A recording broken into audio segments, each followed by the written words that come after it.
देव सवितर्दुरितानि परासुव यद्भद्रं तन्न आसुव। ఓం శాంతి శాంతి శాంతి. ఈరోజు భగవద్గీతలో 16వ అధ్యాయము దైవాసుర సంపద్ విభాగ యోగం. రెండు రకాల లక్షణాలు మనుషులు లోకంలో ఉన్నారు. దేవతలు, రాక్షసులు. దేవతలు రాక్షసులు అంటే మనకు ఒక సినిమాల్లో సీరియళ్లలో చూస్తూ ఉంటాం.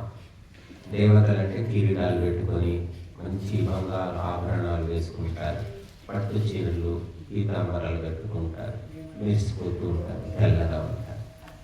రాక్షసులు అంటే నల్లగా ఉంటారు, పెద్ద బొర్ర ఉంటుంది, కొమ్ములు ఉంటాయి, కూరలు ఉంటాయి, మెడలో ఎముకల మాల వేసుకుంటారు, పూర్రెలు ఎముకలు మెడలో వేసుకుంటాడు, నడుము కొట్టి తోలు పట్టాబులు కట్టుకుంటాడు, చూడడానికి భయంకరంగా ఉంటాడు.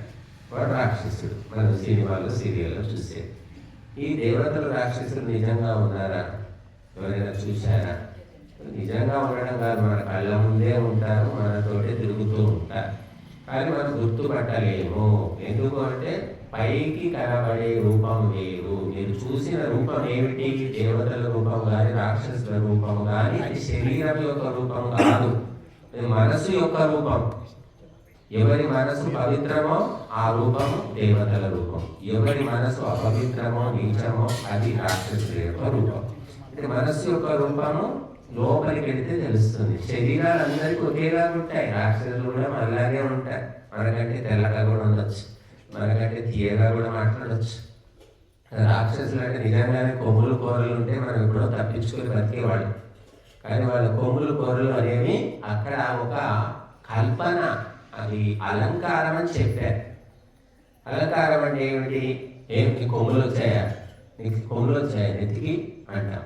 అంటే కొమ్ములు వచ్చాయంటే అర్థం ఏంటంటే పశు ప్రవృత్తి, అహంకారం వచ్చిందా, అహంకారం పెరిగిందా అని చెప్పడానికి కొమ్ములు వచ్చాయా నీకు అంటారు. అంటే అహంకారానికి నిదర్శనము. కొమ్ములు అంటే పశుత్వము, పశువుకే కొమ్ములు ఉంటాయి.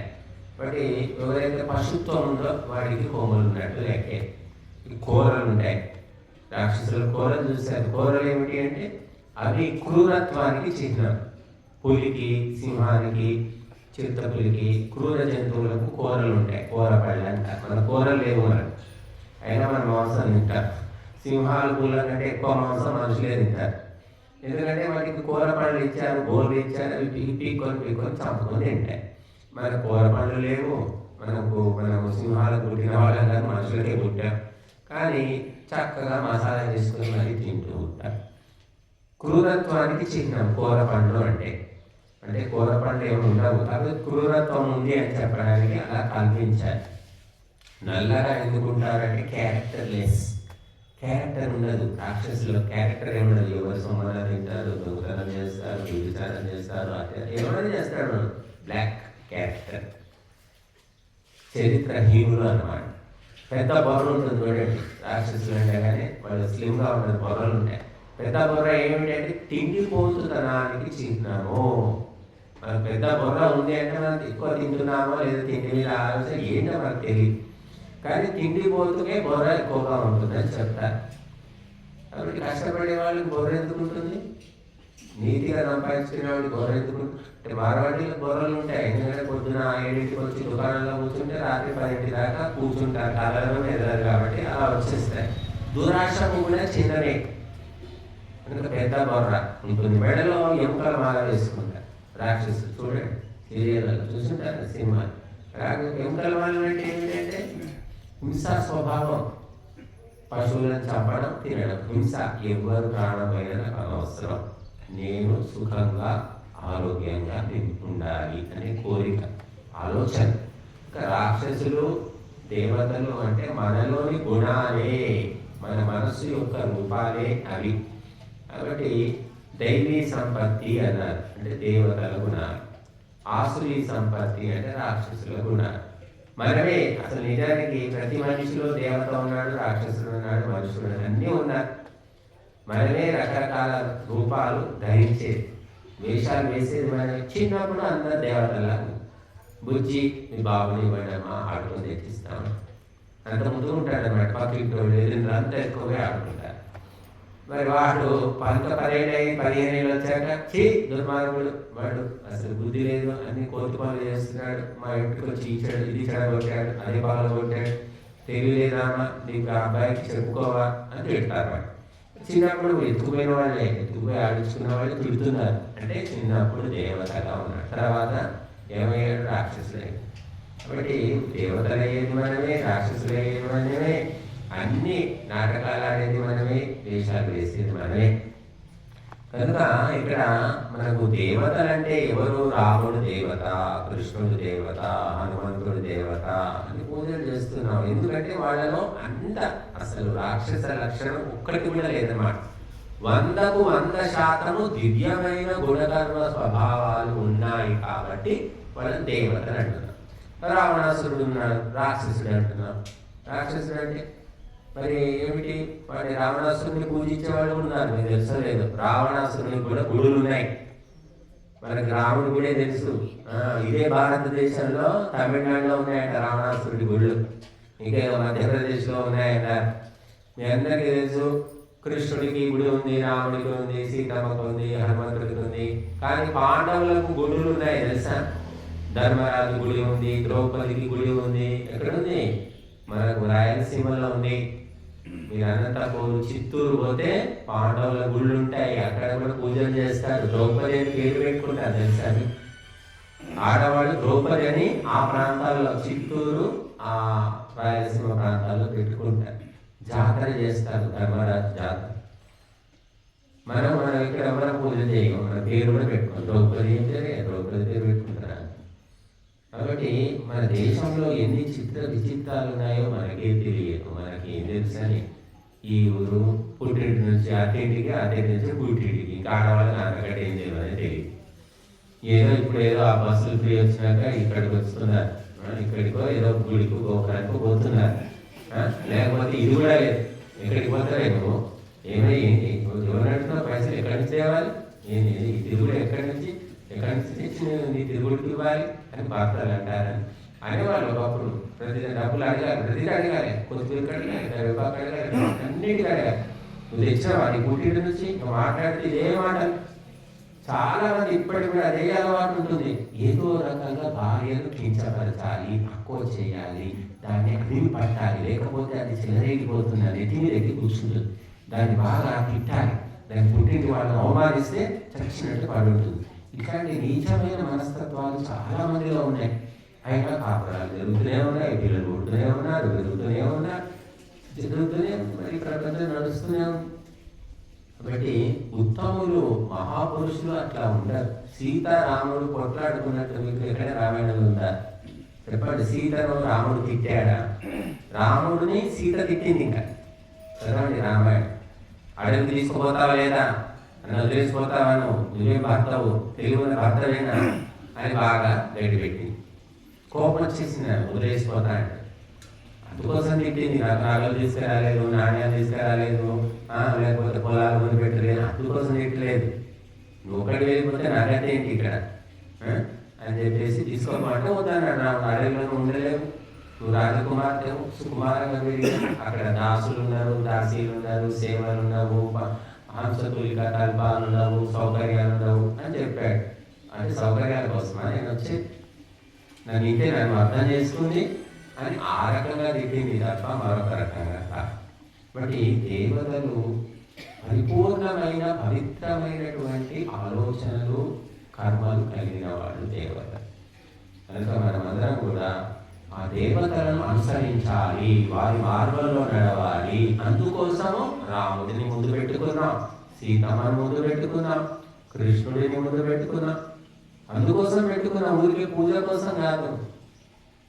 వాళ్ళ దారిలో నడవాలి, వారి ప్రేరణ మనకు దొరకాలి, మన జీవితాల్లో వారి వెలుగు నిండాలి అని పెట్టుకున్నాం. అది పోయింది.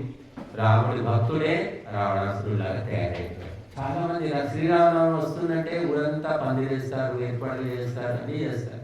అది వాడు పెద్ద తాగుబోతు. అంటే రాముడి జీవితం మీద నీ మీద ప్రభావం చూపించలేదు. కాబట్టి మా దేవతల కథలు తెలుసుకొని మనలో కూడా దేవతలుగా మారాలి. అది దేవతల గురించి తెలుసుకోవడానికి ప్రయోజనం. కాబట్టి ఇక్కడ దైవీ సంపత్తి అంటే 100 రకాల దివ్య లక్షణాలు ఉంటే మనలో ఎన్ని ఉన్నాయి? కొన్నా ఉన్నాయి. అసలు దేవతల లక్షణాలు ఒకటైనా ఉన్నాయి. ఆసురి లక్షణాలు ఏంటి? అసురుల లక్షణాలు ఏమిటి? రెండు చెప్పేశారు మనం. కాబట్టి రెండింటిని తెలుసుకొని దైవీ గుణాలు పెంచుకోవాలి, ఆసురి గుణాలు వదిలించుకోవాలి. ఇది ఈ అధ్యాయంలో ఉన్నటువంటి దేవతలు ఎవరు, రాక్షసులు ఎవరు? అన్నదమ్ములే అని చెప్పారు శాస్త్రాలు. వేరే వేరే కాదమ్మా, శత్రువులు కాదు వాడు. తండ్రి ఒక్కడే, తల్లులు వేరే. దితి అదితి అని చెప్పారు. ఆ దితి అదితి ఇద్దరు భార్యలు. ఎవరికి? కశ్యప ప్రజాపతికి. ఆయన ఇద్దరు భార్యలో దితి కొడుకులు దైత్యులు అంటే రాక్షసులు, అదితి కొడుకులు ఆదిత్యులు అంటే దేవతలు. మరి ఈ ఇద్దరు కూడా ఒకే తండ్రి బిడ్డలు అంటే పాలివాళ్ళు. చూడండి, ఒక కుటుంబంలో తన కొడుకు, పెద్ద కొడుకు ఒక రకం ఉంటాడు, చిన్న కొడుకు వాడు, నడుపు కొడుకు ఉంటే వాడు ఒక రకం ఉంటాడు. 4-5 కొడుకులు ఉంటే మళ్ళీ గ్రూప్, ఇద్దరు కొడుకులు ఒక గ్రూప్ ఉంటుంది, 3 కొడుకులు ఒక గ్రూప్ ఉంటారు. ఇటువంటివన్నీ మనం చూస్తూ ఉంటాం. ఇవన్నీ ఎవరు ఏ తల్లి నేర్పించారు? ఇద్దరు కలిసి ఉన్నట్రా, వాళ్ళు 3 కలవాలి, వాళ్ళు వేరే, ఏ తల్లి అది ఏం చెప్పారు. కానీ గుణాలను బట్టి అట్లా వాళ్ళు గ్రూపులు పెట్టుకుంటారనమాట. కొడుకులు కానీ కూతుళ్ళు కానీ అట్లా గ్రూపులు చేస్తూ ఉంటారు. ఎందుకంటే లోపల ఉన్నటువంటి లక్షణాలను బట్టి. కాబట్టి దేవతలు రాక్షసులు అన్నదమ్ములే అని ఎందుకు చెప్పారు అంటే ఈ రెండు ప్రకృతిలో ఉన్న లక్షణాలే. వినాశనకరమైన లక్షణాలను ఆసురి శక్తి అని చెప్పారు. లాభాన్ని కలిగించి అందరికీ సుఖాన్ని కలిగించే లక్షణాలకు ఏమని పేరు? దైవీ సంపత్తి అని పేరు. ఆసురి దైవీ సంపత్తి అని పేరు. కాబట్టి దైవీ సంపత్తి అందరికీ మంచిని చేస్తుంది, ఆసురి సంపత్తి అందరికీ చెడు చేస్తుంది. ఇంతే మనం తెలుసుకోవాలి. కాబట్టి మనము క్రమక్రమంగా దేవతల లక్షణాలు పెంపొందించుకోవాలి, రాక్షసుల లక్షణాలు కాదు. ఇప్పుడు మనం ప్రతిరోజు అగ్నిహోత్రంలో ఆహుతులు ఇస్తున్నాం. ఎందుకు ఇస్తున్నాము అంటే నీవు అగ్నికి సమర్పిస్తూ క్రమంగా స్వయంగా అగ్ని స్వరూపుడు అయిపోతావు కావాలి, అందుకోసం ఇస్తున్నావు. అందుకే సన్యాసి అగ్నిహోత్రము లేదు అని చెప్పారు. ఎందుకంటే సన్యాసి స్వయంగా అగ్నిగా మారిపోతాడు. మనము అగ్నిహోత్రంలో సమర్పిస్తూ త్యాగ భావన, సమర్పణ భావన మనలో పెరుగుతుందన్నమాట. ఇస్తూ ఇచ్చే భావన పెరుగుతుంది. దాచిపెడుతూ చివరికి ఏమవుతుందంటే ఆ దాచిపెట్టి చివరికి వాడు తినడు, కుటుంబానికి ఇవ్వడు, పిసినారులు, బండ తీసివాడు చాలా మంది ఉన్నారు పాపం. భార్యకు ఇవ్వడు, కొడుకులకు ఇవ్వడు, వాడే తాళం వేసుకొని తాళం చెవులు పెట్టుకొని తిరుగుతూ ఉంటారు చాలా మంది. 70-80 ఏళ్ళు వచ్చినా కూడా నేను చూశాను అటువంటి ఫ్యామిలీస్. చెప్తుంటారు వాళ్ళు, మా నాన్నగారికి కొంచెం మీరు చెప్పండి స్వామి, మీరు చెప్తే వింటారు. బండ పీసుడు ఏం చేసుకుంటాడో అర్థం కాదు. ఖర్చులు ఉన్నాయి, ఇవి ఉన్నట్టు ఇవ్వడు. భార్య చెప్పుకొని ఏడుస్తుంటుంది, పిల్లలు చెప్పుకొని ఏడుస్తూ ఉంటారు. కాబట్టి ఇటువంటి లక్షణాలు ఉంటాయి, ఆసురి లక్షణాలు. కాబట్టి ఏదో వాడికి మంచి మాటలు చెప్పి ఏదో బుజ్జగించి మెల్లిగా లాగాలి వాడి నుంచి. ఇప్పుడు అందరికీ తెలుసు మా ధర్మకార్యాలు చేస్తున్నాం అయ్యా అంటే తీసుకోండి బరువు ఇస్తారు. బరువు మనమే బాబు ఆయన చిన్న చాలా ధార్మికుడుగా బుద్ధిమంతుడు, ఇంతకుముందు ఎంతో సాయం చేశావు అని ఏదో బతిలాడుకునో ఏదో రకంగా మెల్లిగా పైసలు లాగి ధర్మ కార్యాలకు వినియోగించాలి. అంతేగాని ఎవరైనా రాగానే తీసుకోండి ఎవరు ఇచ్చేవాళ్ళు ఉంటారు, ఎక్కడ కోటికొకరు ఉంటారు. వాళ్ళు మాకు చెప్పలేదు ఏంటంటే మీరు ఇంత పెద్ద కార్యక్రమం పెట్టుకున్నారు, మాకు ఫోన్ చేసి ఒక మాట చెప్తే మా వంతు మేము ఇచ్చేవాళ్ళం కదా, మేము మర్చిపోయారు అమ్మని అని నిలదీసేవాళ్ళు ఉంటారు. ఎప్పుడో అరువుగా తక్కువ, అడగకపోయినా ఇచ్చేవాళ్ళు ఉన్నారు. అడిగి తిప్పి మళ్ళీ మనమే వీడు ఇయ్యడు అని మనమే అనుకోవాలి తప్ప వాడు మాత్రం ఇవ్వాలని చర్చన చెప్పాడన్నమాట. అట్లాంటి వాళ్ళు ప్రపంచంలో ఉన్నారు. కాబట్టి మనం దైవీ సంపత్తి అంటే ఏమిటి, దివ్య గుణాలు అంటే ఏమిటి మనకు ఈ అధ్యాయంలో చెప్పారు. మహర్షి దయానందుల్లో ఉన్నాయి, మరి రాముడిలో, కృష్ణుడిలో, హనుమంతుడిలో, శివుడిలో, రాణా ప్రతాప్లో, శివాజీలో అటువంటి దివ్యమైన గుణాలు ఉన్నాయి. వాళ్ళు వీరులు, శూరులు, పతివ్రతలు, మహాత్ములు, త్యాగ పురుషులు, దేశభక్తులు. చూడండి, దేశం కోసము ఉరితాడు ముద్దాడి మరి బలైపోయారు. ఏమాత్రం భయం లేకుండా మరి దేవతలు రావాలి. భగత్ సింగ్, రాజ్గురు, సుఖదేవ్ వీళ్ళంతా కూడా నేను చంపేస్తా అంటే అమ్మో చంపేస్తావా అని అందరం భయపడి చేస్తాం. కానీ వాళ్ళు మాత్రం చచ్చిపోతున్నామని తెలిసినా కూడా క్షమాపణ అడిగితే బ్రతికేవాడు. కానీ క్షమాపణ ఎందుకు అడగాలి? వాడు దొంగ, ఈ దేశాన్ని ఆక్రమించుకున్నవాడు, తెల్లవాడు, వాడిని ఎందుకు క్షమాపణ అడగాలి అని ఆత్మాభిమానంతో కోరుకోకుండా తల్లి వచ్చింది, తండ్రి వచ్చారు, బతిమిలాడారు, అన్నదమ్ములు వచ్చారు. భగత్ సింగ్, రాజ్గురు, సుఖదేవ్ క్షమాపణ పత్రం రాసియండి అయ్యా, బతికిపోతారు, ఏదో కళ్ళు మూసుకొని ఒక్క పని చేయండి అని ఎంత బతిమిలాడారో వాడు తెలియదు. చావనైనా చేస్తాం కానీ వాళ్ళు దోపిడీ దొంగలు, ఈ దేశాన్ని దోచుకోవడానికి వచ్చిన వాళ్ళు, వాళ్ళని క్షమాపణ అడగడం ఏంటి అని చెప్పేసి వినలేదు బాబు. వాళ్ళు చనిపోయారు, అలాగా బలిదానం అయిపోయారు, అమరజీవులు అయిపోయారు. కాబట్టి ఇది దివ్య లక్షణం. అందుకే వాళ్ళ ఫోటోలు పెట్టుకుంటాం. మన తాత ఫోటో ఉండరు, ముత్తాత ఫోటో ఇంట్లో ఉండరు, కానీ వాళ్ళ ఫోటోలు పెట్టుకుంటాం. ఎందుకంటే వాళ్ళు దివ్యమైన లక్షణాలతో దేవతలుగా మారారు. మీరు పల్నాడు వండి, గుంటూరు జిల్లాలో పల్నాడు ఉంది. పల్నాడు యుద్ధం జరిగింది, అందరికీ తెలుసు. పల్నాడు యుద్ధం, బ్రహ్మనాయుడు, బాలచంద్రుడు, నాగమ్మ, ఎంతో మలిదేవరాజు, వీరులంతా చచ్చిపోయారు. మరి అటువంటి వీరులు వెనుకడుగు వేయకుండా యుద్ధంలో పోయి చచ్చిపోయారు. వాళ్ళు చావుకు భయపడలేదు. వీరుడు అంటే భయపడడు. అటువంటి వాళ్ళందరికీ కూడా గుడులు పెట్టారు. వాళ్ళకు ఎప్పుడు సంవత్సరం కూడా జాతర చేస్తారు, పూజలు చేస్తారు. ఆ బ్రహ్మనాయుడు వాడిన ఆయుధాలు, ఆ బాలచంద్రుడి ఆయుధాలు, వీరుల ఆయుధాలు అన్నీ ఉన్నాయి ఇప్పటికీ పల్నాడులో చెన్నకేశ్వర స్వామి గుడిలో. అక్కడ పోయి ప్రతి సంవత్సరం వాళ్ళు చనిపోయినప్పటికీ కూడా వాళ్ళ ఆయుధాలను చాలా గొప్పగా భావించి పూజలు చేస్తారు. అంత గొప్ప పౌరుషము, రాజసము, ఆ ధైర్యం వాళ్ళలో ఉండినవి. మనం ఇప్పుడు ఎలా అంటే మనం పూర్తిగా చచ్చుపుచ్చు వంకాయలాగా మారిపోయాం. అసలు ఏమీ లేదు శక్తి, ఆహారంలో శక్తి లేదు, ఆలోచనలో లేదు, ఆచరణలో లేదు. అటువంటి కాలం వచ్చింది. మరి అలాగా పల్నాటి వీరులు చనిపోయి కూడా వాళ్ళు నీరాజనాలు పొందుతున్నారు, జేజేలు పొందుతూ ఉన్నారు. అలా చాలా చోట్ల జరిగింది. మరి ప్రపంచమంతటా కూడా జరిగింది, జరుగుతున్నది. కాబట్టి దైవీ సంపత్తును మనం పెంపొందించుకోవాలి అంటే ధర్మ కార్యాలు చేయాలి. ఆసురీ సంపత్తి కావాలంటే అధర్మ కార్యాలు చేయాలి. అంతకు చేయాలి.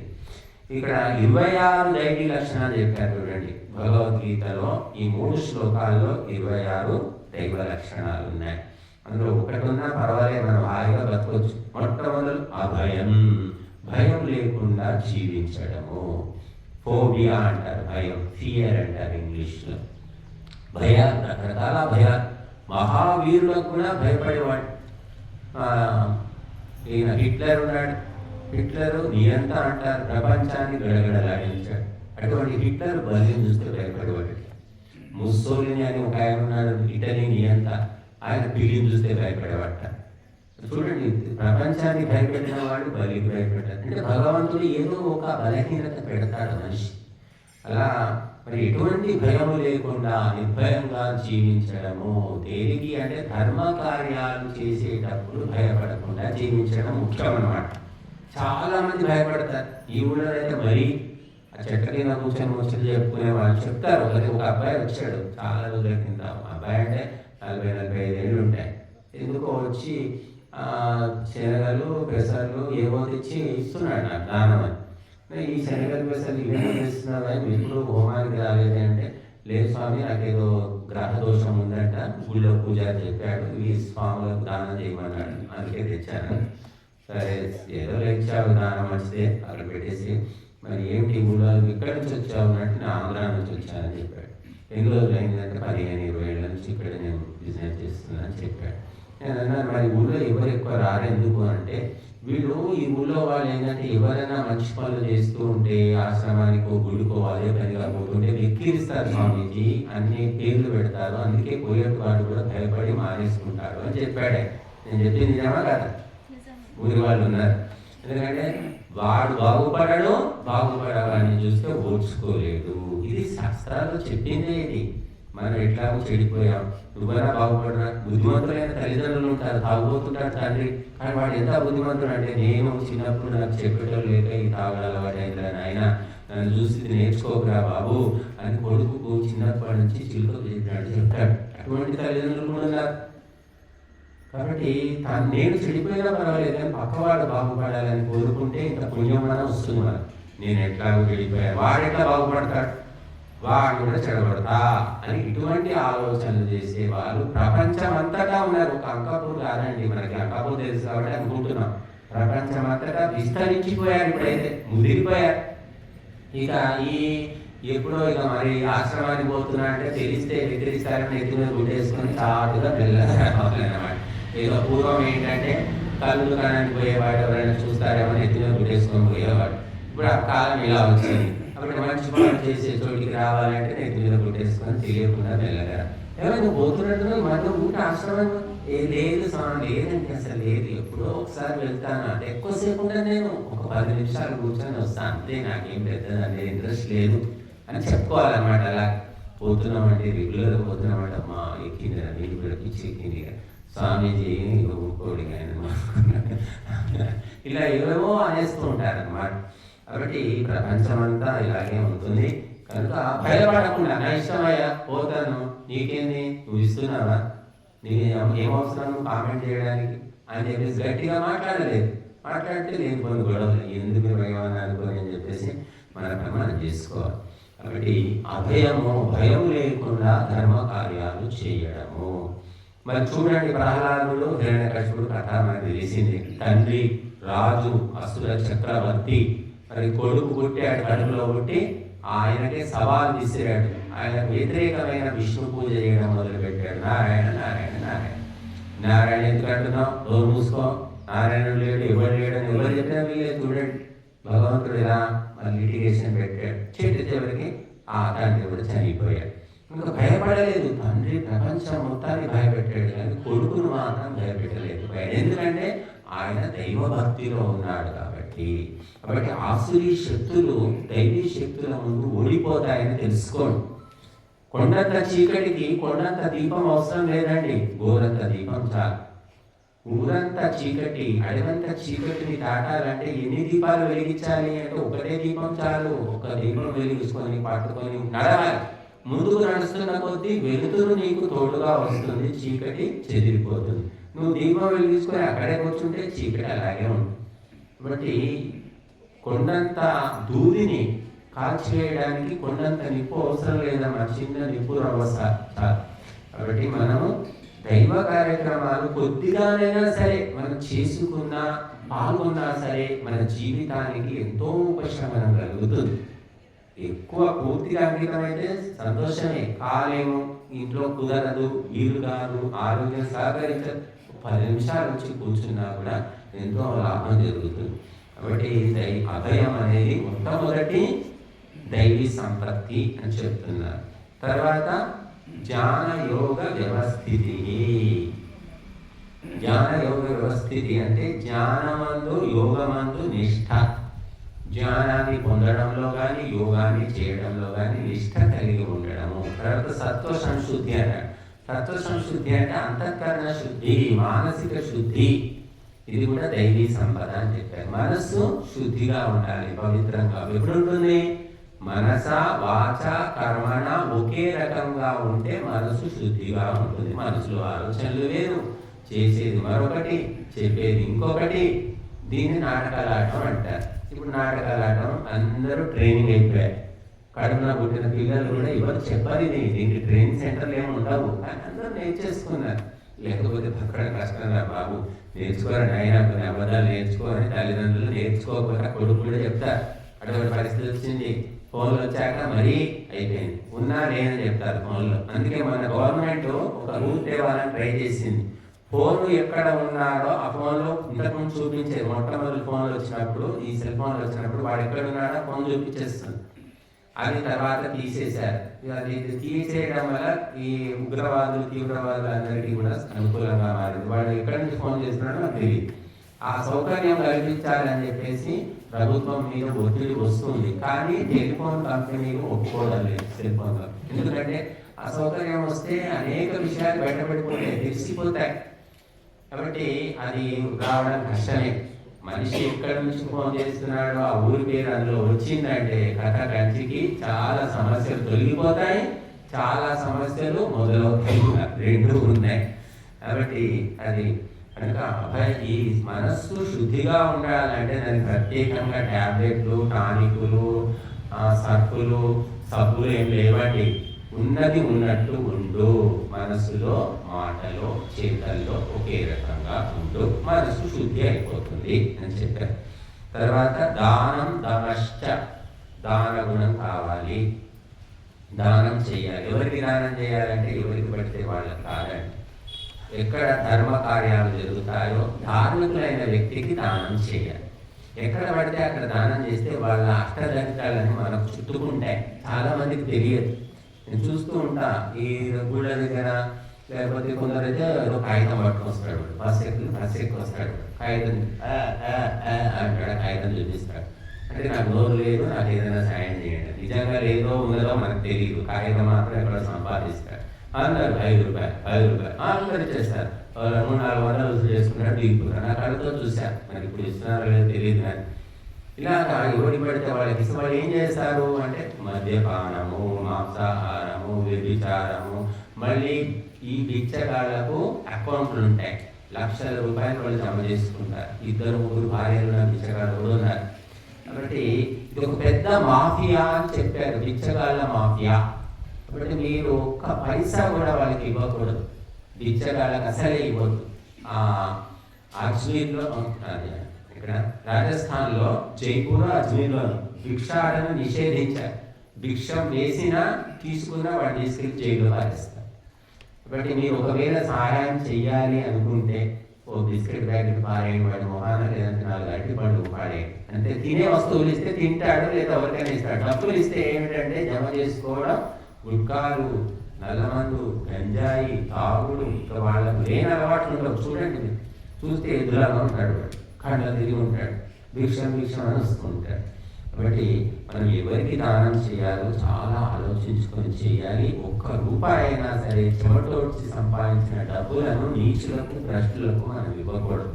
ఇది తెలియకనే ఈ విషయాలంతా చెలరేగిపోతున్నారు. దమశ్చ అన్నారు.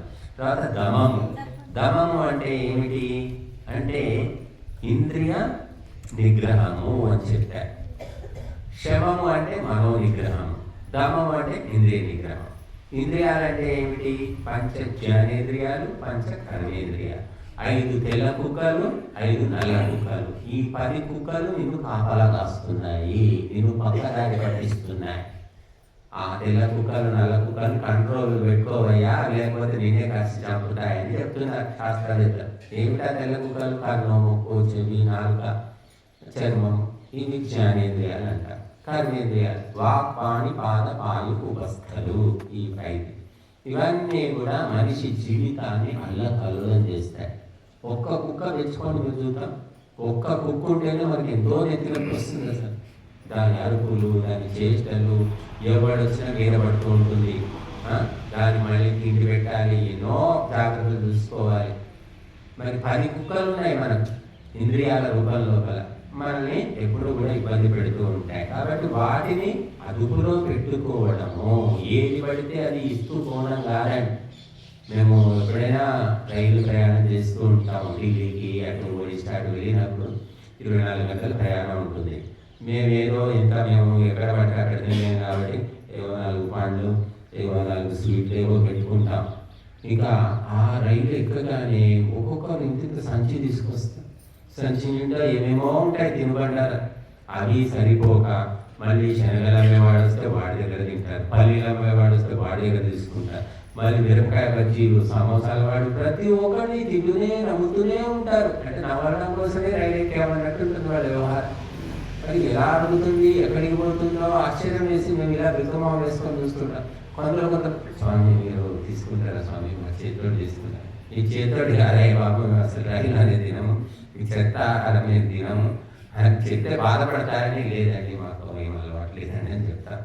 ఇప్పుడు ఈ చెత్తాహారం అది ఏ నూనెతో తయారు చేశాడు, ఎప్పుడు చేశాడు తెలియదు. సమోసాలు గరం గరం సమోసా 10 రూపాయలకి 3 ఏదో అరుస్తూ ఉంటాడు వాడు. అది డబ్బా బుట్టలో పెట్టుకుంటాడు. సమోసాలు ముక్కు దగ్గర తెచ్చి ఇట్లా చూపించుకుంటూ వెళ్తాడు. ఆ వాసన చూడగానే తట్టుకోలేక ఆ సమోసా ఆగు ఆగు ఆగు తీసుకుంటాడు. వాడికి తెలుసు ఈ వాసన చూస్తే వీళ్ళు వదిలిపెట్టారని చెప్పేసి అట్లా వాసన చూపిస్తూ ఉంటాడు. ఎందుకంటే లోపల ఇంద్రియాలు ఊరుకోవన్నమాట, చిక్కుకలుగా తయారైపోతాయి. అందుకోసమే ఇంద్రియాలను అదుపులో పెట్టుకో అని చెప్తున్న శాస్త్ర. ఒక్క ఇంద్రియం, ఒక్క నోరు అదుపులో పెట్టుకుంటే 3 వంతుల సమస్యలు పోతాయి. నోరు ఒక్కటి అంటే తిండి మాట, ఈ 2 పనులు చేస్తుంది నోరు. ఆ 2 అదుపులో పెట్టుకోండి, మొత్తం బాడీని కంట్రోల్లోకి వచ్చేస్తుంది. ఏం మాట్లాడాలి, ఎంత మాట్లాడాలి, ఎవరితో మాట్లాడాలి, ఎప్పుడు మాట్లాడాలి ఇది తెలుసుకోండి. ఏమి తినాలి, ఎంత తినాలి, ఎప్పుడు తినాలి, ఎలా తినాలి ఇది తెలుసుకుంటే సరిపోతుంది. ఇక జీవితం బాగుపడ్డట్టే. అన్నిటికంటే బలీయమైంది నాలిక అని చెప్పారు. నాలిక ఎముక లేదు, ఇది ఎముక లేదు కానీ ఇది ఏం చేస్తుంది, రక్తం కళ్ళ చూస్తుంది, మరి ఎముకలు బయట పారేస్తుంది. కాబట్టి నాలుకను అదుపులో పెట్టుకోవడమే గొప్ప తపస్సు, గొప్ప యుద్ధము, గొప్ప విజయము అని చెప్పారు. కాబట్టి మనం నాలుకలను అదుపులో పెట్టుకోవడం అంటే ఆహార విషయంలో ఆచితూచి వ్యవహరించడం అన్నమాట.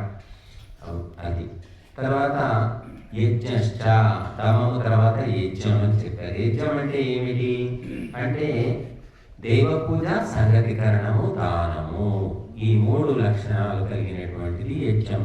కాబట్టి యజ్ఞం అంటే పంచమహాయజ్ఞాలు ఉన్నాయి మనకు.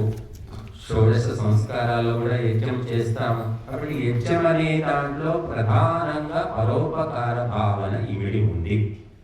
దేవతలకు మనము మంత్రపూర్వకంగా ఆహుతులను శ్రద్ధతో సమర్పించడమే యజ్ఞము. కాబట్టి ఇది కూడా సాత్విక లక్షణము, దైవీ లక్షణం అని చెప్పారు. ఇక అసురులు యజ్ఞం ఏం చేయరండి. అసురులు అంటే రాక్షసులు యజ్ఞం ఏం చేస్తారు, వాళ్ళు కూడా తామసిక యజ్ఞాలు చేస్తారు. మేకను కోసి దాన్ని ఆ హోమంలో వేయడం, కోళ్ళు వేయడం, ఆ రక్తం పోసేయడం, లేకపోతే నూనె తీసుకొచ్చి నూనె పోసేయడం, లేకపోతే వాడు నాశనం కావాలి, వీడు నాశనం కావాలి. అటువంటి యజ్ఞాలు శ్మశానంలో అమావాస్య రోజు అర్ధరాత్రి చేస్తూ ఉంటారు. వాళ్ళని అఘోరాలు, తాంత్రికులు అంటారు. మీకు వాళ్ళు కావాలా, వాళ్ళని మీరు కన్సల్ట్ అవుతాననుకుంటే సెల్ ఫోన్లో వాళ్ళంతా ఉన్నారు, వాళ్ళు ప్రచారం చేసుకుంటున్నారు, ప్రకటనలు ఇస్తున్నారు. ప్రభుత్వం ఏమీ చేయట్లేదు. ఎవరి ప్రచారం వాళ్ళని బతకాలి, వాళ్ళు కూడా బతకాలి. మరి వాళ్ళకు కూడా ఓటు హక్కు ఉంది కదా, వాళ్ళ ఓట్లు కూడా రావాలి. అందుకని బాణామతి, చేతబడి, చిల్లంగి, తాంత్రిక క్రియలు చేసే వాళ్ళు హాయిగా ఫోన్లోనే ప్రచారం చేసుకుంటున్నారు. పెద్ద కాళీమాత విగ్రహం ఉంటుంది చూడండి, వాడు చెప్తుంటాడు, మీకు ఇంట్లో సమస్యలు ఉన్నాయా, మీ భార్య చెప్పినట్టు వినట్లేదా, వశీకరణం కావాలా, ఇది కావాలా, మా దగ్గరికి రండి, ఫోన్ నెంబర్ చెప్తున్నారు. ఇది భారతదేశంలో ఉన్న సౌకర్యం. అలాగే అంటే నీచులకు అవన్నీ ఉన్నాయి, ఉత్తముల కోసం ఇదో ఇలాంటివి ఉన్నాయి కార్యక్రమం.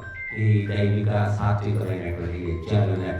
ఎవరికి తగ్గ లక్షణాలను బట్టి అటువంటి గురువు దొరుకుతాడు, అటువంటి పూజలు చేస్తారు, అటువంటి చోటికి సహజంగా వెళ్ళిపోతారు వాళ్ళు. ఇంకా స్వాధ్యాయ తప ఆర్జవం. స్వాధ్యాయం అంటే వేదాలు, ధర్మ గ్రంథాలను చదువుకోవడము లేదా ఓంకార జపం అని చెప్పారు. తపస్సు అంటే ద్వంద్వాలను సహించడము, అంటే ఆకలి దప్పికలు, ఎండావానలు, మానవమానాలు, స్తుతి నిందలు అన్నిటినీ తట్టుకోవడం తపస్సు అండి. సుఖం వస్తుంది, ఒకప్పుడు దుఃఖం వస్తుంది. సుఖం వచ్చినప్పుడు గంతులేయద్దు, దుఃఖం వచ్చినప్పుడు కృంగిపోవద్దు. అది తపస్సు అని. కాబట్టి తపస్సు అనేది ఎక్కడో అడవిలో చేసేది కాదండి, ఎక్కడ ఉంటే అక్కడ అది పాటిస్తూ ఉంటారు. మనం కుంగిపోకుండా కృంగిపోకుండా ఉండాలి. తర్వాత ఆర్జవం. ఆర్జవం అంటే రుజుత్వము, స్ట్రైట్ ఫార్వర్డ్నెస్ అంటారు ఇంగ్లీష్. ముక్కుసూటిగా ఉండడం, సరళంగా ఉండడం, కుటిలాలు కుతంత్రాలు లేకుండా ఉన్నట్టుగా ఉండడం ఆర్జవం అంటారు. సూర్యుని కిరణాలు ఎలా వస్తాయంటే రుజుమార్గంలో ప్రయాణిస్తాయంటే సూటిగా వస్తాయి సూర్యుని కిరణాలు. మహాపురుషులు ఎలా ఉంటారంటే అవతార్ రామో ద్విభిన్న భాషతే. రాముడు 2 రకాలుగా మాటలు మాట్లాడాడట. ఒకటే మాట, ఒకటే బాణము, ఒకటే భార్య అని లోక ప్రసిద్ధి. కాబట్టి ఒక మాట అంటే నోరు జారిందంటే ఇంకా మాట నిలబెట్టుకోవడం, మాట కోసం ప్రాణం ఇవ్వడం మన భారత పరంపర. అది ఇప్పుడు అది పోయింది, పరంపర అంతా ఎప్పుడో పరపర అయిపోయింది. అది ఇప్పుడు ఏమిటంటే ఎన్ని 2 కాదు 100 మాటలనే చెప్పు, నీ పని సాగించుకో, నిన్ను నువ్వు నిలబెట్టుకో, ఏమైనా చేయి దానికోసం అని ఇప్పుడు అలా తయారైపోయారు.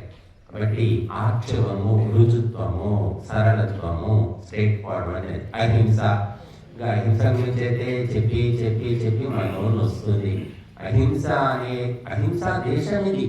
మహర్షులు దేవతలు పుట్టిన దేశం లోపల పశువులను సామూహికంగా 100,000, 1,000, లక్షలు చంపేస్తున్నారు. పెద్ద పెద్ద యంత్ర ఆలయాలను నిర్మించి, యంత్ర కషాయశాలను నిర్మించి 100 పశువులను మిషనే చంపేస్తాయి. మనిషి చంపే అవసరం లేదు. లోపలికి పశువు పోయిందంటే మాంసానికి మాంసం, ఎముకలకు ఎముకలు, రక్తానికి రక్తం, కొవ్వుకు కొవ్వు, దేనికి అది ప్యాక్ అయ్యి వచ్చేస్తుంది. అటువంటి డెవలప్మెంట్ వచ్చేసి అన్నీ మీరు వీడియోలు చూసుకోవచ్చు, ఇందులో యూట్యూబ్లో ఉంటాయి. బట్ అహింస అనేది చాలా గొప్ప తపస్సు అయిపోయి. ఇంకా విచిత్రం ఏంటంటే ప్రపంచం అంతా మాంసాహారం తింటున్నారు, కానీ భారతదేశంలోనే ప్రపంచంలోకెల్లా ఎక్కువ మంది శాకాహారులు ఉన్నారట. వెజిటేరియన్స్ ప్రపంచంలోకెల్లా భారతదేశంలోనే ఉన్నారు, ఇంత తిరుగుతున్నారు కూడా. మళ్ళీ ప్రపంచంలోకెల్లా ఎక్కువ పశువులు ఉన్న దేశం కూడా భారతదేశమేనండి. పాడి ఉన్న దేశం కూడా భారతదేశమే. ఇంకా మన పేరు నిలబెట్టుకుంటున్నాం. కనుక రాముడు, శ్రీకృష్ణుడి గురించి చదవండి మీరు, భాగవతం కానీ భారతం ఎక్కడ చూసినా ఆవుల మందలు, పాలు, పెరుగు, వెన్న, ఇట్లా నదులాగా ప్రవహిస్తూ ఉండేవట. ఆ కృష్ణుడి తండ్రి నందుడు గోకులానికి అధిపతి ఆయన. పాలకు పెరుగు లోటు లేదు. చిన్నప్పటి నుంచి వెన్న తినడం. మనం మధ్య రైతునే అరిజావు తింటాం. వెన్న ఎక్కడ తింటాం? వెన్నను కరగబెడితే నెయ్యి వస్తుంది. ఆ వెన్న నెయ్యి ఏవి తినకుండా అయిపోయి పనికి వాళ్ళ చెత్త నూనెలు లీటర్లు తాగేస్తూ ఉన్నారు. ఆ నూనెలు తాగి బుద్ధి నశించిపోయి శాస్త్రాల మీద ఆసక్తి లేదు, దైవం మీద భక్తి లేదు, లౌకికమైన భౌతికమైన కార్యకలాపాల్లో నిమగ్నమైపోయి స్వయం వినాశనాన్ని తెచ్చుకుంటున్నారు. కాబట్టి అహింస అనేది చాలా గొప్ప తపస్సు, అన్నిటికంటే గొప్పదన్నారు. అహింస పాటించే వ్యక్తికి అనుకున్నది జరిగిపోతుంది. అంటే మనస వాచ కర్మణ అహింస పాటించాలి. పశువులను చంపకూడదు, మాటతో కూడా ఒకరిని గాయపరచకూడదు. వెక్కిరించడం కానీ, ఎగతాళి చేయడం కానీ, అబద్ధాలు ఆడడం కానీ, నిందలు వేయడం కానీ, ఇవన్నీ చేస్తుంటాం. మాటలతోనే ఇవన్నీ చేసేవి, అది కూడా హింసనే. కొంతమంది మాటలు పడలేక ఆత్మహత్య చేసుకుంటారు. చాలా మటుకు ఆత్మహత్యలో చూస్తే ఎవరో ఏదో అనడం, నింద వేయడం, దాంతో పాపం తట్టుకోలేక చచ్చిపోతారు. అంటే మన మాటలు చంపుతున్నాయి కానీ బ్రతికించలేకపోతున్నాయి. బ్రతికించే మాటలు ఎంతమంది మాట్లాడుతున్నారు? ఒక మనిషి హాస్పిటల్లో ఉన్నాడంటే పోయిన వాళ్ళంతా హాస్పిటల్ పడ్డా నాయన క్యాన్సర్ వచ్చిందంటే కదా, మా ఊళ్ళో కూడా ఇట్లా వచ్చి పోయినవాడు, అది ఇదని వచ్చి అలా మాట్లాడితే వాడు తొందరగా పోతాడు. కాబట్టి మనం మంచి మాటలే మాట్లాడాలి. చెడ్డ మాటలు తెలిసినా కూడా చెప్పకూడదు. చచ్చిపోతావు అని ఎదుటి వ్యక్తి గురించి తెలిసినా కూడా చచ్చిపోతామని చెప్పకూడదు అని చెప్పారు. అందుకే అటువంటి ఉంటే డాక్టర్ ఎవరు చెప్తాడు? పేషెంట్ చెప్పాడు, బంధుమిత్రులను తెచ్చి వాళ్ళకి చెప్తాడు, చనిపోతాడని, కష్టం అని, 4 రోజులు బతకొచ్చు, కాకపోతే ఆయన చెప్పకండి, మీరు చెప్తే ఆయన గుండె గుబేలు పడుతుంది, ముందే పోతాడు అని ఇలా చెప్తారు. కాబట్టి మనం అందరం కూడా అందుకోసమే అహింసను పాటించాలి. తర్వాత సత్యం అని చూడండి, కనుక యమనియమాల్లో కూడా అహింస, సత్యము, అస్థేయము, బ్రహ్మచర్యము, అపరిగ్రహం, ఇలా ఒక వరుస ఉంది. ముందు ఆ సత్యం ఎందుకు చెప్పలేదు ఆలోచించండి. ముందు సత్యం చెప్పు. సత్యం అహింస అంటే నష్టం ఏముంది అంటే, ఎవడైతే అహింస పాటిస్తాడో వాడే సత్యము చెప్పగలుగుతాడు. అహింస పాటించిన వ్యక్తి సత్యం చెప్పలేదు. తర్వాత అస్థేయం, దొంగతనం చేయడు. ఎవడైతే సత్యం పలుకుతారో వాడు దొంగతనం చేయడు. దొంగతనం చేస్తే చెప్పాల్సి వస్తుంది కదా. కాబట్టి సత్యం పలికే వ్యక్తి దొంగతనం చేయడు. నేను దొంగతనం చేశానని ఎందుకు చెప్తాడు? దొంగతనం చేసే వ్యక్తి చెప్పడు కదా. ఇప్పుడు ఈ సత్యవాది ఎప్పుడు దొంగతనం చేయడు. అలా ఒక వరుస ఎందుకు పెట్టారు మహర్షులు అంటే దాని వెనుక కూడా సూక్ష్మమైనటువంటి విజ్ఞానం ఉంది. తర్వాత అక్రోధ, కోపం లేకపోవడము అన్నారు.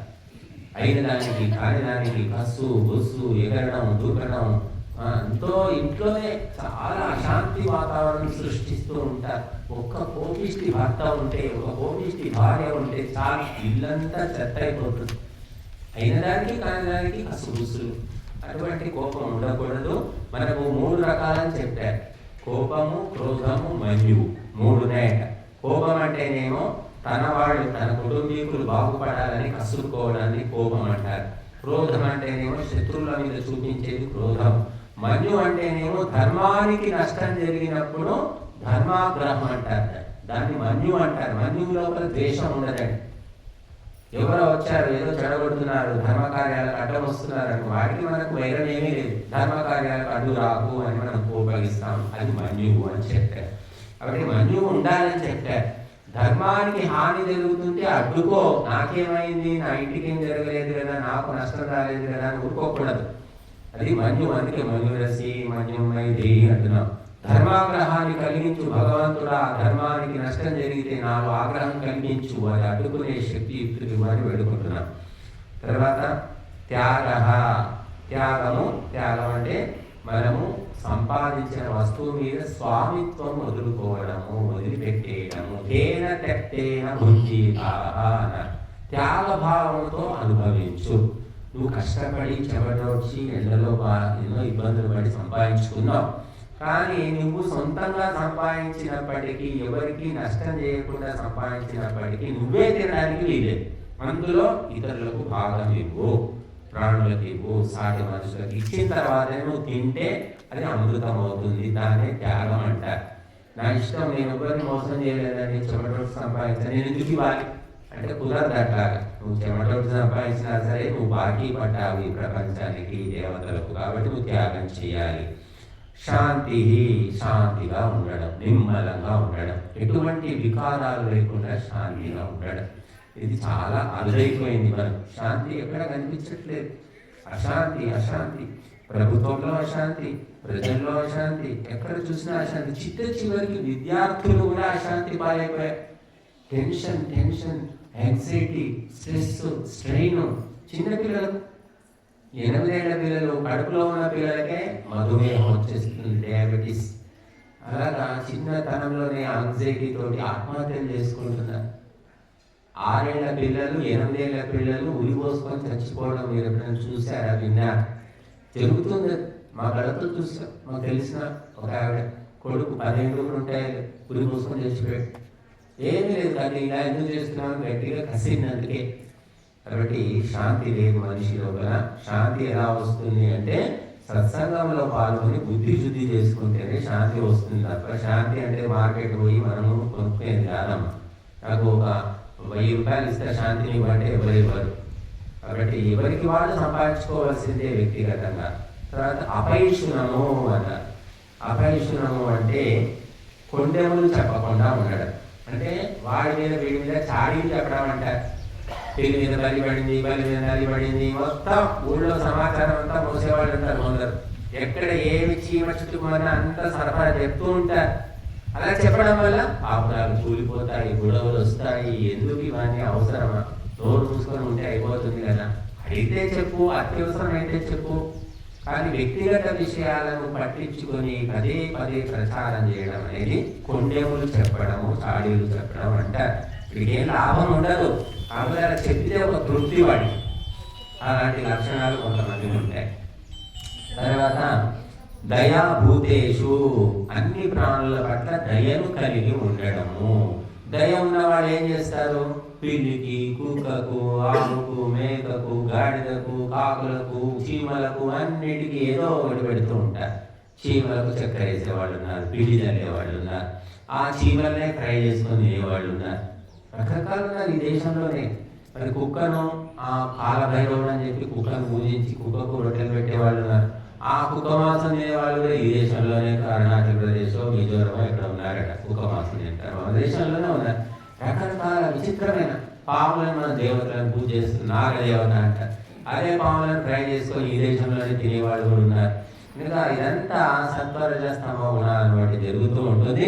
కానీ ఆ ప్రాణుల పట్ల దయ చూపించడం మాత్రం దైవీ లక్షణము. అలోలుప్తం అంటే విషయలోలత్వం లేకపోవడం. అంటే ఏదో ఆకలింది, తిన్నాము, అంతవరకు పర్వాలేదు, కానీ రుచిగా ఉంది కదా, ఇంకా 4 ముద్దలు తిన్నాము. 4 ముద్దలు తింటే కడుపు ఉబ్బుతుంది కదా, మరి ఆ ఊపిరి సలపకుండా పోతుంది కదా, పీకల దాకా తింటే ఉంది కదా, అదేదో ఏదో అని కలుపుకొని అయితే అయిపోయింది. అబ్బా ఏం టేస్ట్ అంటే ఈరోజు టేస్ట్ బాగుంది, మా ఇంట్లో ఎన్ని చేయని మా ఆవిడ అసలే చేయదు, ఇట్లా ఇంత బాగుందో అని చెప్పేసి వాడు ఇంకా ఎక్కువ తినేసి ఆ గుప్త ఆయాసంతో కోరుతూ ఉంటాడు. అలాంటిది ఉండకూడదు. అది విషయ లోలత్వము, దానే అలోలుపత్వం అన్నారు. అది ఉండకూడదు అని చెప్పారు. ఏ విషయంలో అయినా ఒక తిండనే కాదు, బట్టల విషయంలో కానీ ఇంకా లౌకిక విషయాలు ఎన్నో ఉన్నాయి. ఇంద్రియ సంబంధమైన విషయాలు లోలుపత్వం అనేది ఉండకూడదు. మాధవము అన్నారు. ఇది చూడండి, మాధవం అంటే మెత్తని తనము, మెత్తని గుణము, మెత్తగా ఉండడము, సుకుమారంగా కోమలంగా ఉండడం అనమాట. మోటుగా ఉండకపోవడం. మోటుగా ఉంటే అది గొప్పతనం కాదండి. కాబట్టి మాధవంగా సున్నితంగా ఉండడం అనమాట. చిన్న అంటే ఎవరిని నొప్పించకుండా, తాను బాధపడకుండా ఉండడం అనమాట. ఇది చాలా కష్టమే. మాధవంగా మృదువుగా ఉండడం, అది అరుదుగా కనిపిస్తూ ఉంటారు. తర్వాత హ్రీ అన్నారు. హ్రీ అంటే సిగ్గుపడడం. సిగ్గుపడడం కూడా ధర్మ లక్షణమేనండి. సిగ్గు శరం లేకుండా కొంతమంది ఉంటారు, వాళ్ళు ఏ పాడు పనులనే చేస్తారు. యుగ్గువాడు ఏమని చెప్పుకోవాలి అవసరం, మేము బతికామా, సంపాదించుకున్నామా, ఇంతే ఉంటుంది. బట్ సిగ్గుపడుతున్నారు అంటే వాళ్ళలో ధర్మ లక్షణం ఉన్నట్టే. ఇది దైవీ లక్షణం అని చెప్పారు. సిగ్గు, బిడియము, లజ్జ అనేవి మనుషులు అన్ని పోయినా ఇప్పుడు ఎవరిని చూసి సిగ్గుపడతలేదు. వాడు తాగేవాడిని చూసి తాగవాడు సిగ్గుపడుతున్నాడు. ఈ పొద్దునే ఈ దరిద్రుడు ఎదురేడు సీసా పట్టుకొని వాడు సిగ్గుపడతాడు తప్ప వాడు అసలే సిగ్గుపడదు. పూర్వము పాడు పనులు చేసేవాడు చాలా భయపడేవాళ్ళు అండి, సిగ్గుపడేవాడు. చెట్ల చాటుకు పోయి తాగడము, ఊరవతలు పోయి ఎక్కడో తాగడము, లేకపోతే పేకాట ఆడితే ఇప్పుడు తెలియకపోయేది, ఎక్కడో ఉండేది. ఇప్పుడు పేకాట కోసం కొన్ని ప్రత్యేకంగా సెంటర్లే వచ్చేసాయి, ఆడుకుంటున్నారు చక్కగా. కాబట్టి సిగ్గుపడే లక్షణం పోయింది అంటే మా వివేకానందుడు చెప్తాడు. అప్పట్లో ప్యారిస్ వెళ్ళాడు ఆయన వివేకానందుడు, అన్ని దేశాలు తిరిగాడు. అప్పట్లో తిరిగినప్పుడు ప్యారిస్లో పార్కుల లోపల ఆడమొగ అంతా విచ్చలవిడిగా తిరుగుతున్నారు. అది చూశాడు ప్యారిస్కి వెళ్ళినప్పుడు వివేకానందుడు. చూసి ఏమన్నాడంటే, మా దేశంలో చదువు రానటువంటి స్త్రీ పురుషులు కూడా ఇంత నీచంగా ప్రవర్తించరు, ఇంత అశ్లీలంగా వ్యవహరిస్తున్నారు, నా దేశం ఎంత పవిత్ర దేశము అన్నాడు. ఆ వివేకానందుడు ఇప్పుడు బతికొస్తే కనుక హైదరాబాద్లో ఎన్నో పార్కులు, ఏ పార్కు పోయినా ఆయన కళ్ళు పొడి చేసుకుంటాడేమో. అటువంటి పరిస్థితి ఉంది నాడు. బుద్ధి జ్ఞానం ఉన్న వాళ్ళు ఎవ్వరు కూడా ఏ పార్కుకు పోరు, పబ్లిక్ పార్కులకు అసలే పోకూడదు. కావాలంటే అడవికి పోవచ్చు. ఇంకా అడవిలో జంతువులన్నా ఒక నీతిగా ఉన్నాయి, కానీ మనుషులకు నీతి లేదు, నియమం లేదు, బావి లేదు, వరస లేదు, అడ్డగోలు వ్యవహారాలు చేస్తున్నారు ఇంగ్లీష్ చదువుల వల్ల, సంస్కారం లేకపోవడం వల్ల. బట్ సిగ్గు అనేది కూడా ధర్మం యొక్క లక్షణమే, దైవీ లక్షణం అని చెప్పారు. అచాపలం, అచాపలం అంటే చపలత్వం లేకపోవడము. చపలత్వం అంటే చంచలత్వం అన్నమాట. నిలకడ లేనితనం, నిలకడ ఉండదు. ఎప్పుడు కాలుగా పిల్లిలాగా తిరుగుతూ ఉంటారు, అటు ఇటు. నిమ్మలంగా కూర్చోబోయే, ఎందుకట్లా తిరుగుతున్నావు? లేదండి, నేను పోవాలండి, నేను చేయాలండి, ఆగండి, ఇదండి అంటు. ఏం చేసేది లేదు, వల్ల పెట్టేది ఏమీ లేదు. అది చాపల్యం అన్నమాట, చంచలత్వం. అట్లా నిలకడ ఉండదు. అది కూడా ఏమిటి, అలా లేకుండా ఉండడం దైవీ లక్షణం. అంటే నిశ్చలంగా ఉంటే దైవీ లక్షణం, చంచలంగా ఉంటే దైవీ లక్షణం కాదు. తర్వాత తేజ, తేజ అంటే ప్రకాశము, తన లోపల తేజస్సు కలిగి ఉండడం.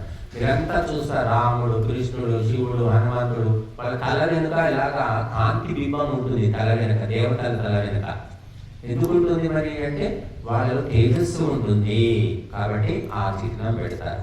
తర్వాత క్షమ, క్షమ అంటే ఓర్మితనము, పేషెన్స్ అంటాం, సహనం అంటాం.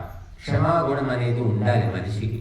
పగ, ప్రతీకారము, కొంతమంది పగ, ప్రతీకారం చిన్న చిన్న వాటికే, పెద్దవి కూడా ఉండదు. మనం అప్పుడప్పుడు చదువుతాం, బస్సులో తగాదా పడి కాలు దొక్కారనో, లేకపోతే 10 పైసలు, 10 రూపాయలు, లేదా రూపాయి వీళ్ళ ఇవ్వలేదు, చిల్లర ఇవ్వలేదు, కండక్టర్ తీసేసుకున్నాడనో గొడవలు పట్టుకోవడం, కొట్టుకోవడం, చచ్చిపోవడం కూడా జరిగినాయి. అట్లా చిన్న చిన్న విషయాలకు ఓపిక లేకపోవడం అన్నమాట.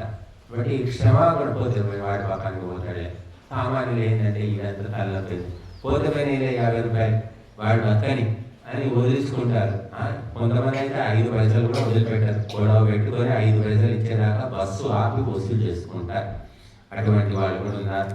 కాబట్టి ఈ క్షమాగుణం ఉండడం వల్ల మనము ప్రశాంతంగా నిద్రపోతాము. ఆ ద్రోహం చేసిన వ్యక్తికి దైవిక వ్యవస్థ ద్వారా శిక్ష పడుతుంది. కాబట్టి క్షమాగుణాన్ని మనుషులు పెంపొందించుకోవాలి. కానీ అదే పనిగా చెడు చేస్తున్న వ్యక్తిని క్షమించకూడదండి. ఎప్పుడో ఒకసారి అనుకోకుండా చేస్తే క్షమించదు. ఇంకా అదే పని మాట ఇతరులను మోసం చేయాలి, ద్రోహం చేయాలి, దొంగతనాలు చేయాలి అనే పనిగా పెట్టుకున్న వాళ్ళని ఎందుకు క్షమించాలి? వాళ్ళని క్షమించకూడదు. ధృతి అంటే ధైర్యము. ధైర్యం కూడా దైవీ లక్షణం అన్న. ఎంతో ధైర్యం, ఒకప్పుడు ఎంతో ధైర్యం ఉండేది.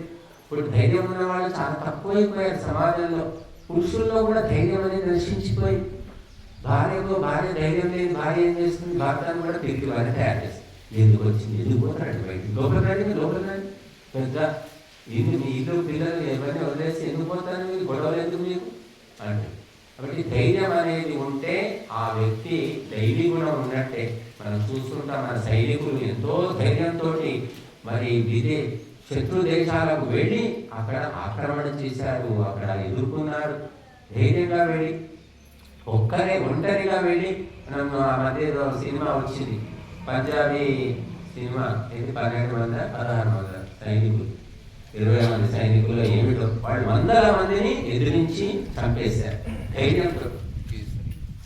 కేసరి అనేది సినిమా, నిజంగా జరిగిన సినిమా అని. అలాంటి వీరులు మన దేశంలో ఉన్నారు. కాబట్టి ధైర్యం ఉన్న వ్యక్తి మాత్రమే ధర్మాన్ని పాటించగలుగుతాడండి. పిరికి వాళ్ళు ధర్మాచరణ చెయ్యలేరు. ఎందుకంటే లోకానికి భయపడతారు వాళ్ళు. మా యజ్ఞాలు చేస్తున్నారమ్మా మీరు, కొంచెమ్మా మొత్తం మొదలుపెట్టింది బాగానే ఇది అని వెక్కిరిస్తుంటే దీంతో ఎందుకు మాట్లాడాలి, అది పోకుంటే పీడమైంది కదా అని మానేసుకుంటారు. ఇలా మానేసుకోవద్దమ్మా. ధైర్యం ఉంటేనే ధర్మ పాలన జరుగుతుంది. ధైర్యం లేని తిరిగి వాళ్ళు చవట దద్దమలు ధర్మాన్ని ఆచరించలేరు. శౌచం అంటే శుద్ధి, శారీరక శుద్ధి, మానసిక శుద్ధి, అన్ని రకాల శుద్ధులు కూడా ఉండాలి. శుద్ధి అంటే కేవలం మనము ఆ శరీరం శుద్ధిగా ఉంటే సరిపోదు, చరిత్ర శుద్ధి కూడా ఉండాలి. అద్రోహం అంటే ఒకరికి చెడు చేయకపోవడము, ద్రోహము, మోసము చేయకపోవడము, వంచకపోవడము, ఇతరులను ఎట్లా నాశనం చేయాలని ఆలోచించకపోవడం. ఇది దైవీ సంపత్తి. కొంతమంది ఆలోచిస్తుంటారు, వాడు ఎట్లా నాశనం చేయాలి, వీడు కాపురం ఎట్లా కూర్చాలి ఆలోచిస్తుంటారు. కానీ దేవుని దేవల అందరి ఆలోచనలు సఫలం కావు. ఈ ప్రపంచాన్ని నాశనం చేయాలని ఉగ్రవాదులు, తీవ్రవాదులు, ఆటంకవాదులు ఎన్ని ఆలోచనలు చేస్తున్నారు, ఎన్ని బాంబులు. అసలు భారతదేశానికి చుట్టూ శత్రువులే. మనం ఏ పాపం చేసామో మనకు అర్థం కాదు. కానీ అడవి లోపల జింక పిల్ల పుడితే ఆ జింక పిల్ల ఒకటే పుడుతుంది. ఒక జింకకు ఒకసారి ఒకటే పుడతారు, పులికేమో 10 పిల్లలు పుడతాయి. ఆ ఒకటే పుట్టిన జింక పిల్లకి ఎందరు శత్రువులు? కొండ చిలువ శత్రువే, చిత్తపులి శత్రువే, నక్క శత్రువే, తోడేలు శత్రువే, మరి సింహం శత్రువే. ఎన్నో క్రూర మృగాలు వాటిని తట్టుకొని ఆ జింక పిల్ల బతికి బట్ట కట్టారు. అలా ఉంది భారతదేశం పరిస్థితి. వాడు పాకిస్తాన్ వాడు ఒక పక్క, బంగ్లాదేశ్ వాడు ఒక పక్క, ఆఫ్ఘనిస్తాన్ వాడు ఒక పక్క, చైనా వాడు ఉండనే ఉన్నాడు, డ్రాగన్ లాగా వాడొకడు ఉన్నాడు. ఇంతమంది మన చుట్టూ మనల్ని వేధించి హింసించడానికి, నాశనం చేయడానికి ఎన్నో కుట్రలు అందుతూ ఉన్నారు. ఇంకా మనం ఉన్నాము అంటే అది కేవలము ధర్మ కార్యాలు, దైవానుగ్రహం అనుకోవాలనిపిస్తుంది నాకైతే. కానీ ఈ దేశంలో ఎప్పటిదాకా ధర్మ కార్యాలు జరుగుతూ ఉంటాయో ఎవ్వరూ ఏమీ చేయలేరండి. మనము ధర్మ కార్యాలు పక్కన పెట్టేసాం. భోగాలు, విలాసాలు, విందులు, వినోదాల లోపల మునిగిపోయారు భారతీయులంతా. ఈ మధ్య ఈ సాఫ్ట్వేర్ వచ్చిన తర్వాతనైతే తిను, తాగు, తంద్రాల ఇదే సిద్ధాంతం నడుస్తుంది. ఇప్పుడు 1,00,000, 2,00,000, 5,00,000 జీతాలు. ఏం చేసుకోవాలి? మంచి పనులు చేయాలంటే బుద్ధి ఒప్పుకోరు, పాడు పనులు చేసి అలా చేసుకుంటూ పోతూ ఉన్నారు. కాబట్టి మన దేశం యొక్క పుణ్య సంపద ఎప్పుడు నశిస్తుందో నాశనమైపోతాం. అది గుర్తుపెట్టుకొని మనం చేసే ధర్మ కార్యాల వల్ల మనతో పాటు 100 మంది, 1000 మంది సురక్షితంగా బాగుంటారు అని తెలుసుకొని మనం చేస్తూ ఉండాలి. అద్రోహో నాతిమానిత. నాతిమానిత అంటే నేనే గొప్ప, నా కులం గొప్ప, నా ఊరు గొప్ప, నా భార్య గొప్ప, నా కొడుకు గొప్ప. కొంతమంది ఎంత నీచంగా ఉంటారంటే భార్య గురించి గొప్పతనంగా చెప్తూ ఉంటారు, కొంతమంది భర్త గురించే చెప్తుంటారు. ఇప్పుడు పిల్లల గురించి చెప్పుకునే తల్లిదండ్రులు అయితే బోర్డు చూసారు, మా పిల్లోడు చాలా బుద్ధిమంతుడని, చాలా బుద్ధిమంతుడని చెప్తా ఉంటారు. వాడు ఏమిటో మనకేం తెలుసా? వాడు ఏం చేస్తున్నాడో మనకు తెలియదు. డబ్బా కొడుతూ ఉంటారు. నిజము కావచ్చు, అబద్ధం కావచ్చు. నిజమైతే అంతా చెప్పుకోవాల్సిన అవసరం ఏముంది? కాబట్టి నాతిమాలిత, ఈ అతిమాలిత ఉండకూడదు. నేను గొప్ప, నేనే పెద్ద అనే భావన ఉండకూడదు. ఏదోనండి ఊళ్ళో మేము కూడా ఏదో చేస్తుంటామండి, పెద్దగా చాదైన తెలుగు చేస్తామండి అని చెప్పుకోవాలి తప్ప మేమే చేస్తున్నాం, మాతోటే నడుస్తుంది, మేము లేకపోతే లేనేలేదు అని డబ్బా కొట్టుకోకూడదు. దాన్ని నాతిమాలిత అంటారు. అతిమాలిత అంటారు. అది ఉండకపోవడం నాతిమాలిత. భవంతి సంపదం దైవీం అభిజాతస్య భారత. ఇవన్నీ కూడా దైవీ సంపత్తితో పుట్టిన వాళ్ళ యొక్క లక్షణాలు అని చెప్పారు.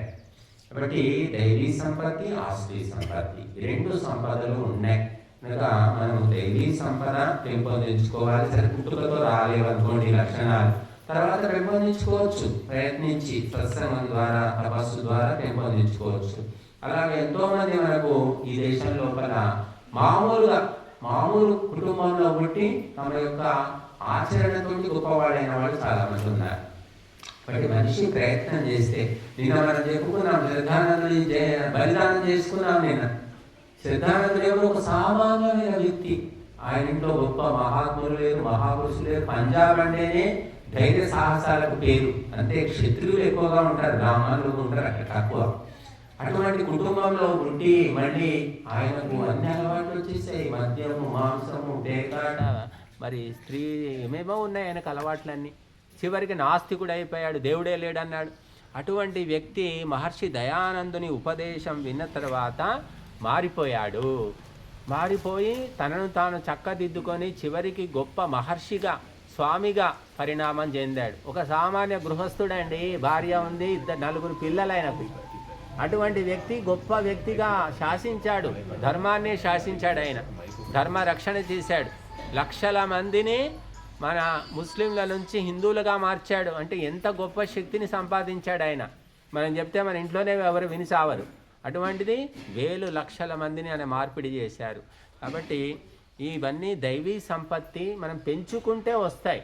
బురదలో పడ్డాడు అని తెలుసుకొని బురద నుంచి బయటికి వచ్చాడు. నాతో ఏమవుతుంది, నేనేం చేస్తాను, నాకేముంది, నా మొహం బాగుండదు, నా గొంతు బాగుండదు, ఇది బాగుండదు, అది బాగుండదు అని చాలామంది చెప్తూ ఉంటారు. Bad work man క్వారెల్స్ his tools అంట. పని చేత కాని వాడు పనిముట్లు తప్పు పడతాడు అన్నట్టు ఉంటారు చాలామంది. కాబట్టి మనకు చేతనైంది మనం తప్పకుండా చేయగలుగుతాము. చేయగలిగేదే భగవంతుడు ఆదేశంగా ఇచ్చాడు. యజ్ఞము చేయమని చెప్పాడు. అంటే చేత కదా, చేయలేమా? అందరూ చేయగలుగుతున్నారు. కుంటి వాళ్ళు, గుడ్డి వాళ్ళు కూడా చేయొచ్చు.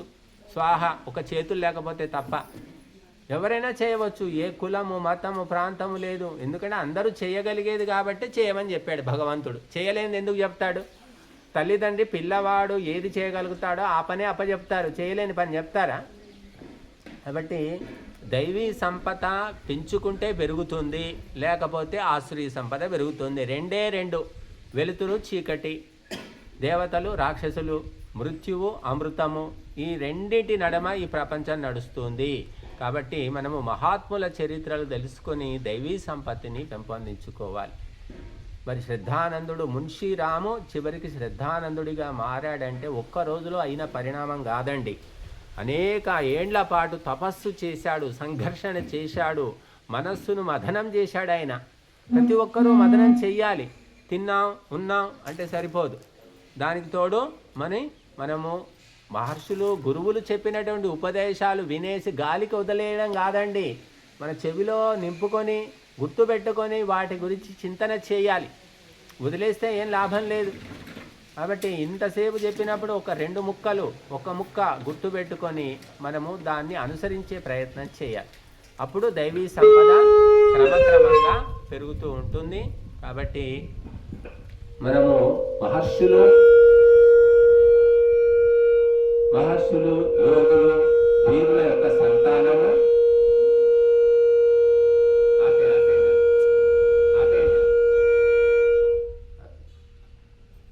మనమందరం కూడా మహర్షులు, వీరుల యొక్క సంతానం అనేది మర్చిపోకూడదండి. అదన్నీ మర్చిపోయాం మనం. వశిష్ఠుడు, విశ్వామిత్రుడు, వాల్మీకి, పతంజలి, కపిలుడు, ఇటువంటి మహర్షులు పుట్టిన దేశంలో మనం పుట్టాం. అమెరికాలో ఆ చరిత్ర లేదు, అరబ్ దేశాల్లో లేదండి. అటువంటి ఘనమైన చరిత్ర ఉన్నప్పటికీ కూడా మనము దినదినము కృషించిపోతున్నాము, పతనమైపోతున్నాం. ఎందుకంటే మహాత్ములను గుర్తుపెట్టుకునే వాళ్ళే లేరు. మహాత్ముల స్థానంలో సినిమా యాక్టర్లు, రాజకీయ నాయకులు వచ్చి కూర్చున్నారు, క్రికెట్ స్టార్లు, ఈ ముగ్గురే. కాబట్టి ఆయన వాడెవడో మెస్సీ అట, ఆ మెస్సీ విగ్రహం ఒకటి పెట్టారు కలకత్తాలో, ఎన్నో అడుగులు, 70 అడుగులో ఏమో విగ్రహం పెట్టారు, కొన్ని కోట్లు ఖర్చు పెట్టారు. క్రికెట్ ఆడుకునేవాడు అంతే కదా, వాడు మెస్సీ క్రికెటేనా, ఫుట్బాల్ ఆడుకునేవాడి విగ్రహాలు పెట్టుకుంటున్నాం మనం. మహాపురుషులు, దేశభక్తులు, బలిదానం చేసిన వాళ్ళ విగ్రహాలు ఎవ్వడూ పెట్టుకోవట్లేదు. అంటే ఇంత పతనమైపోయామన్నమాట. 200 ఏండ్లు ఆంగ్లేయులకు వ్యతిరేకంగా ఎన్నో లక్షల మంది చనిపోయారండి. ఇక్కడ తెలంగాణలో అయితే ఇంకా 2 పోరాటం, అటు ఆంగ్లేయుల పోరాటం నడిచింది, ఇక్కడ రజాకార్లతో పోరాటం. ఎంతమంది చనిపోయారు అసలు లెక్క లేదు. మహిళలు కూడా మరి నడుం గట్టి, కొంగు బిగించి, రోకలి బండలు తీసుకొని ఆ రజాకారులను ఎదుర్కొన్నారు. అటువంటి చరిత్ర ఉంది తెలంగాణకు. అన్ని పోయినాయి తెలంగాణ, అన్ని మర్చిపోయారు. ఎప్పుడైతే మనము మహాత్ములు, త్యాగధనుల చరిత్ర మర్చిపోతామో మన పతనం మొదలయ్యింది. కాబట్టి ఎందుకు గుర్తు పెట్టుకుంటున్నాం, ఎందుకు భగవద్గీత ఎందుకు చదవాలి? తింటే సరిపోతుంది కదా 3 పూటలు. ఇంకా వీలైతే మధ్య మధ్యలో ఇంకా చిప్స్, స్నాక్స్ ఏవో తింటున్నారు. ఎందుకు చదవాలి అంటే ఆ మహాపురుషుల ఉపదేశాలు గ్రహించుకుంటే కొంత మన బుద్ధి బాగుపడితే మన జీవితాలు బాగుపడతాయి, దేశం బాగుపడుతుంది. కాబట్టి అందరూ కూడా ధార్మిక కార్యక్రమాలు ఎవరినో ఉద్ధరించడానికి కాదండి, మనల్ని మనం ఉద్ధరించుకోవడానికి మొట్టమొదటి బాగుపడేది మనమే. కాబట్టి ఈ దైవీ సంపత్తి గురించి మనం తెలుసుకున్నాము. ఆ దైవీ సంపత్తిని క్రమక్రమంగా పెంచుకునే ప్రయత్నం చేయాలి తప్ప ఇది సాధ్యము కాదు అని మనం అనుకోకూడదు. తర్వాత ఆసురీ సంపత్తి ఉంది, దాని గురించి తర్వాత మళ్ళీ సాయంత్రం వీలైతే తెలుసుకుందాము. మరి అందరికీ ఓం శాంతి.